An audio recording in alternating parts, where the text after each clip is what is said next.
Chicos, todos a clase. Comienza la hora de historia con Felipe Piña por la Radio Municipal de Florencio Varela.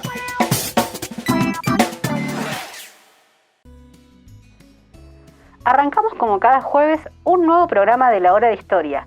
Soy Romina Galcerano y hoy vamos a viajar junto al profe Felipe Piña al año 1969 para conocer todo sobre el Cordobazo. Las preguntas estarán a cargo de una estudiante de la escuela secundaria número 33 del barrio Ceballos. Te voy a recordar todas las formas que tenés para escucharnos y para vernos. Si tenés una radio con antenita, nos podés sintonizar por FM 87.9. Si estás trabajando, lo puedes hacer a través de la página www.radiomunicipalfb.gov.ar. Si andás por la calle y tenés auriculares, puedes descargarte la aplicación Radio Municipal FB. La radio municipal es una radio audiovisual. Eso quiere decir que también puedes vernos. ¿Cómo lo podés hacer? Por medio de Radio Municipal FB en Facebook. Si te perdiste el programa o querés conocer todo el contenido, lo puedes buscar en YouTube, Radio Municipal FB. Antes de comenzar la clase, vamos a una pequeña tanda y enseguida volvemos. Vamos al recreo. Y enseguida volvemos a la hora de historia. Todos los clásicos y la música de las mejores épocas suenan en Top Secret. Top Secret, viernes a las 20 horas por la Radio Municipal.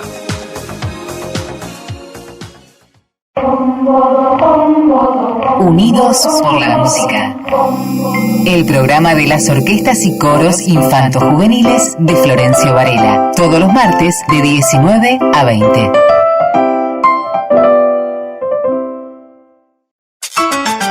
Sumate cada lunes con Justo Lamas y Daniela Benítez Cauer a partir de las 10 de la mañana al programa El País que Merecemos, para contagiarte toda la buena onda y principalmente las ganas de ayudar. Todos los lunes a las 10 por la Radio Municipal. No explicarle a nadie, no hay nada que explicar. En la Radio Municipal la información arranca tempranito.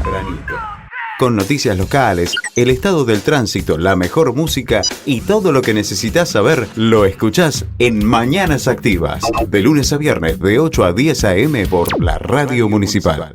Reforzamos las herramientas para más seguridad en Varela. Contamos con 40 nuevos móviles policiales, más de 200 cámaras ubicadas en puntos estratégicos de la ciudad. Municipalidad de Florencio Varela. Programa Municipal Mercado Activo. Descuentos en servicios y productos de comercios locales. Conoce los rubros y promociones en varela.gov.ar/Mercado Activo. Municipalidad de Florencio Varela. Seguimos en la hora de historia. Estamos de regreso en la hora de historia por la Radio Municipal de Florencio Varela. Agenda nuestro WhatsApp 11 68 98 75 92. Ahora le damos el espacio al profe Felipe Piña para que nos cuente qué sucedió durante el llamado Cordobazo. La hora de historia. Hola, ¿cómo les va? Acá estamos nuevamente en la hora de historia, este programa que hacemos con mucho cariño por la Radio Municipal de Florencio Varela. En este caso vamos a hablar del Cordobazo, una movilización popular, un estallido popular que cambió radicalmente la historia de la Argentina de fines de los 60.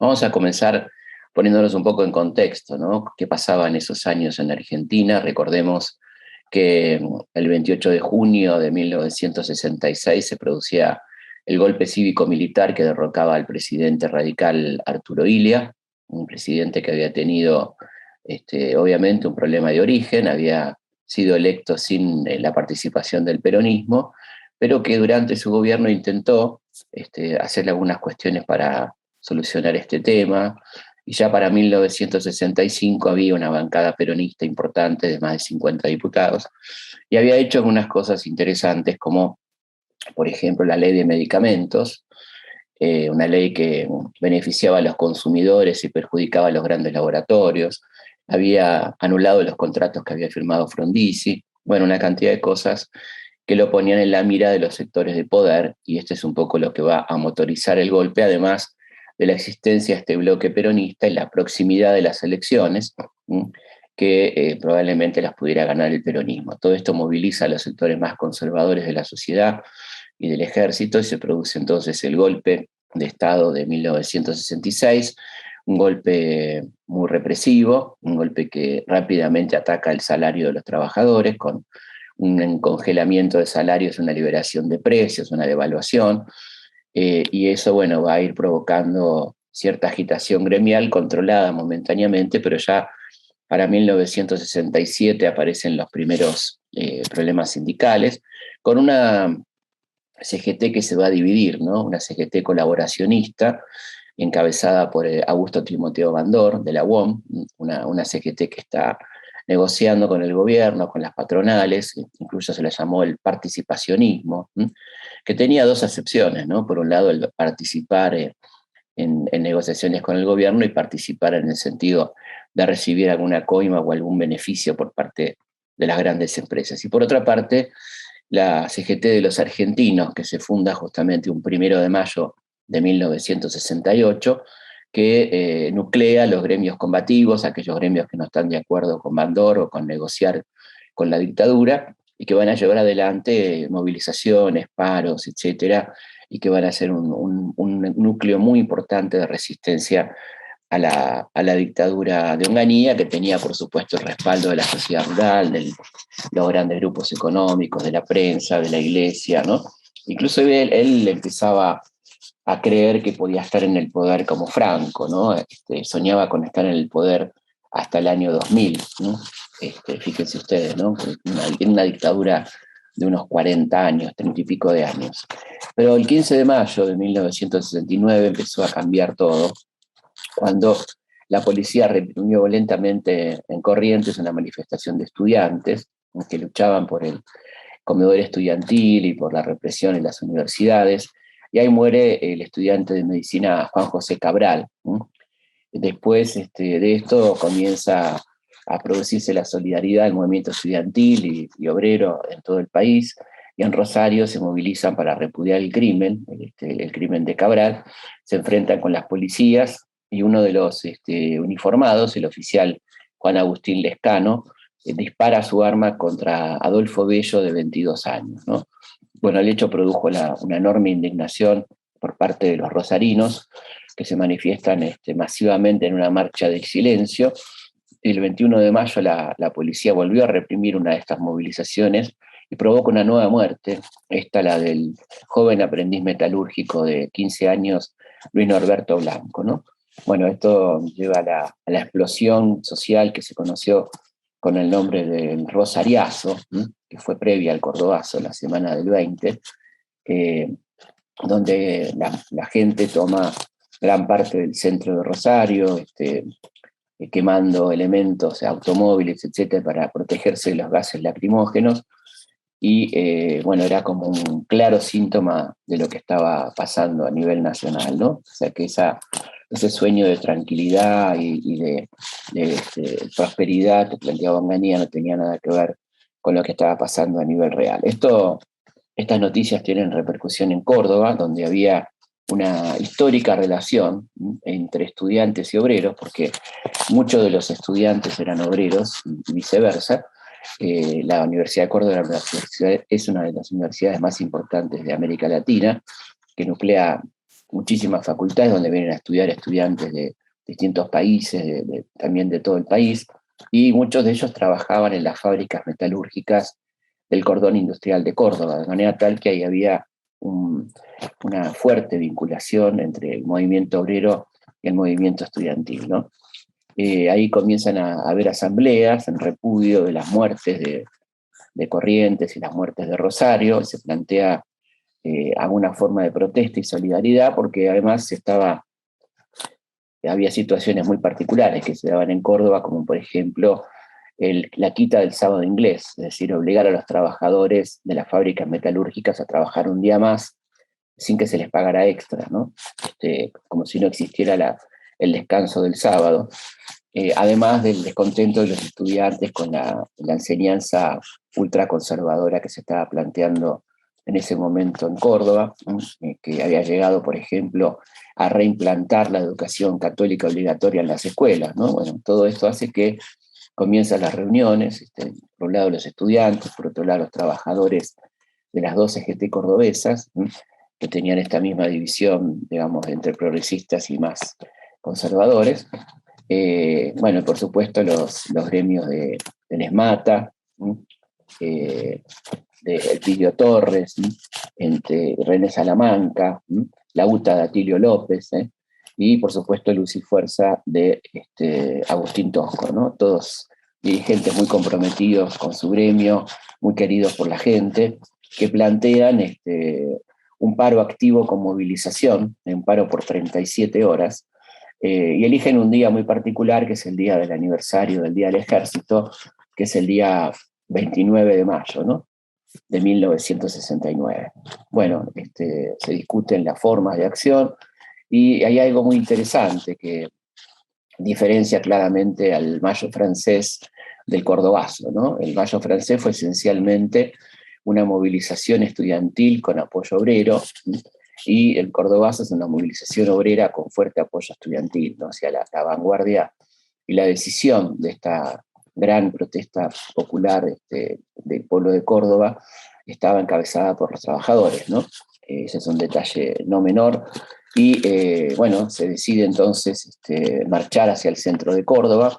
El epicentro iba a ser la esquina de Colón y General Paz, hacia pleno centro de la ciudad de Córdoba.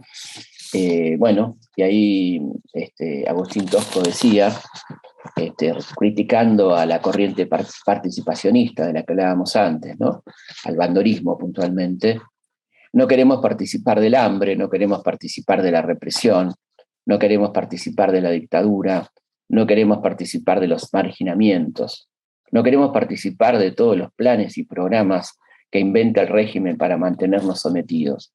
El pueblo, que es el protagonista diario del destino del país, quiere ser protagonista fundamental en la conducción del país. De ahí que levantamos como bandera ante este régimen usurpador y opresor que debe ser respetada la voluntad soberana del pueblo. De ahí que levantamos como bandera ante este régimen usurpador y opresor que debe ser respetada la voluntad soberana del pueblo. Porque además, por supuesto, hay que recordar que el gobierno de Onganía había proscripto los partidos políticos, suspendido la actividad partidaria, no funcionaba el Congreso, no había elecciones nacionales ni de diputados ni de ningún tipo de autoridad. Los centros de estudiantes estaban intervenidos. Bueno, había un cierre total para todo tipo de forma de expresión popular, ¿no? A la mañana del 29 ya se podían ver grandes columnas de obreros y estudiantes que marchaban hacia el centro de Córdoba, y ahí la cosa se agrava cuando la represión policial, que empieza a hacer cordones de contención en torno a los accesos a la ciudad, mata al obrero metalúrgico Máximo Mena. Este hecho, bueno, por supuesto aumentó la indignación de toda la gente, que comenzó a formar barricadas y a intentar contener a la represión. Y se van a ir formando como núcleos de resistencia en distintos barrios. Un barrio es el barrio Clínica, ¿no?, un barrio claramente estudiantil. Y después en el centro, donde hay muchas roturas de negocios, particularmente de negocios vinculados a empresas multinacionales. Finalmente los obreros y los estudiantes cordobeses logran tomar la ciudad de Córdoba por casi 24 horas. La policía es desbordada. Ahí están esas imágenes, ¿no?, que hemos visto tantas veces y que las pueden ver en YouTube, donde la policía se retira frente al avance de los manifestantes. Se ve un policía disparando directamente contra la multitud, pero en actitud de retirada. La ciudad queda en manos del pueblo de Córdoba. Esto es un hecho inédito. Hay una gran preocupación en el gobierno, que siente que este es un golpe muy duro para ellos, que trataban de dar esta imagen de tranquilidad. Y le encargan la represión al tercer cuerpo de ejército, que después de muchísimas horas y de fuertes enfrentamientos, logra tomar la ciudad con 20 muertos y cientos de detenidos, entre los cuales están los principales líderes sindicales, ¿no?, de esta movilización. Vamos a escuchar ahora un testimonio, ¿no?, de lo que era la transmisión en ese momento de Canal 13 y su enviado Sergio Villarruel, para que tengamos una idea de cómo era ese momento tan particular de la historia argentina.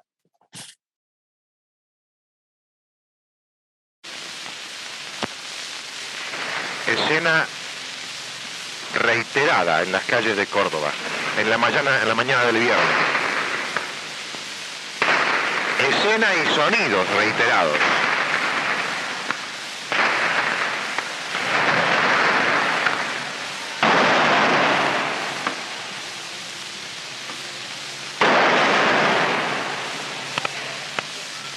Miren.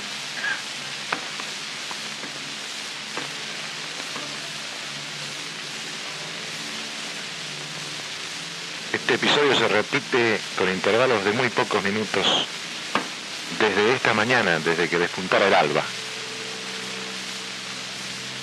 Los soldados no permiten que persona alguna se asome por las ventanas de los edificios, pues suponen que desde allí está disparándose contra ellos.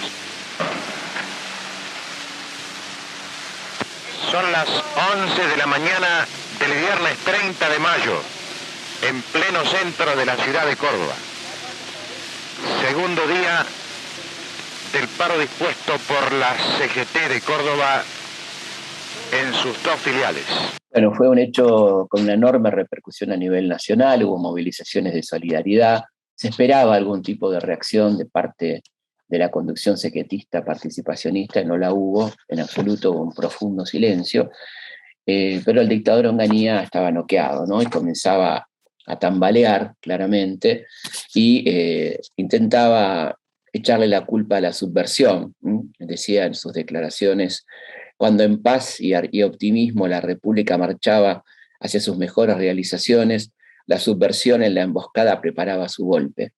Los trágicos hechos de Córdoba responden al accionar de una fuerza extremista organizada para producir una insurrección urbana. En cambio, el hombre fuerte del gobierno, que era el comandante en jefe, Alejandro Agustín Lanusse, tenía otra mirada sobre lo que estaba pasando, una mirada un poco más inteligente, no le quita culpabilidad en los hechos, pero tenía otra mirada que tenía que ver con una mirada más política de lo que estaba pasando, ¿no?